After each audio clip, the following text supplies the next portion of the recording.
Hi there, I'm Dr. Andrea Shanowski with the Line Life of Peoria. So for those of you that don't know me, I've been on a gluten-free journey recently. I did some of the allergy testing that's offered in our office to find out what was going on with my body. After my last pregnancy, I was having all sorts of issues with eczema and rashes and a lot of immune system issues I'd never experienced before.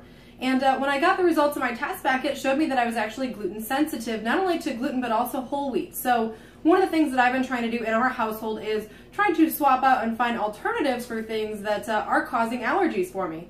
So one of the things that a lot of people don't realize is that a lot of products out there that are gluten-free don't really taste that good. So I always like to bake at my house, so I've been kind of taking recipes and figuring out what are some ways that we can make them taste good. So if you look at basically oatmeal is actually naturally gluten-free. However, if you're very sensitive to gluten issues, sometimes the companies that make this do process it in the same facility that does process gluten flour. So one of the things I recommend, if you can afford the gluten-free version of oatmeal, that's always a great option. Other times I would recommend looking on the label to make sure it's processed not on the same machinery, but at least in the same facility, so it's less likelihood of having that contamination. But typically what I do is I just take this, put it in the food processor or a coffee grinder to grind it up into a flour, and that's what I use instead of regular flour. Now there's so many options out there. If you are using coconut flour, it does tend to absorb a little bit more, so you usually need a little bit less if you're using that as a replacement in a recipe.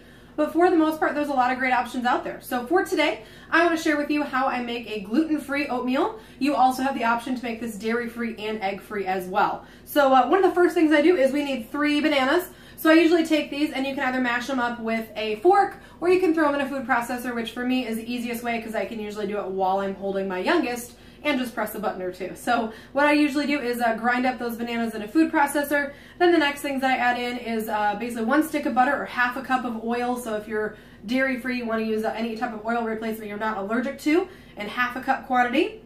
Then we're going to use 1 cup of sugar. You can reduce that down to 3/4 of a cup. It doesn't really make a huge difference in taste, just a little bit less sweet. We're going to use 2 eggs, and again, if you are egg-free, you can also use applesauce in place of that as well, and it doesn't do anything. This is a pretty forgiving recipe, so you can use applesauce in place of that. We're also going to put 1 teaspoon of flavoring, so you can use vanilla. I personally like to use almond in mine just because I love the smell of almond when I'm cooking. Then you're going to put 1 3/4 cup of oat flour. So any type of gluten-free flour will work. Like I said, I just get a big thing of rolled oats, grind it up and make that into a flour, add that in your recipe. Then we're going to put 1 teaspoon of baking soda. We're going to put half a teaspoon of salt. And then we're going to use either 5 ounces of a plain or vanilla flavored Greek yogurt, or what I like to use is a cinnamon applesauce. So again, this recipe is pretty forgiving. You can swap stuff out and not really have an issue with the end product.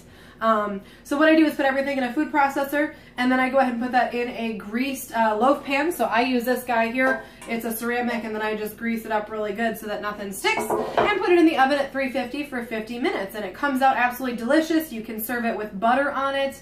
If you're not a fan of butter, you can also use jam or any type of topping, really. Sometimes I even find the peanut butter works great on that. So thanks for tuning in for a great gluten-free and potentially dairy-free, egg-free recipe as well. And thanks for joining me on this gluten-free journey. I know it's ups and downs on the roads, always trying to find something that tastes good. So thanks for tuning in.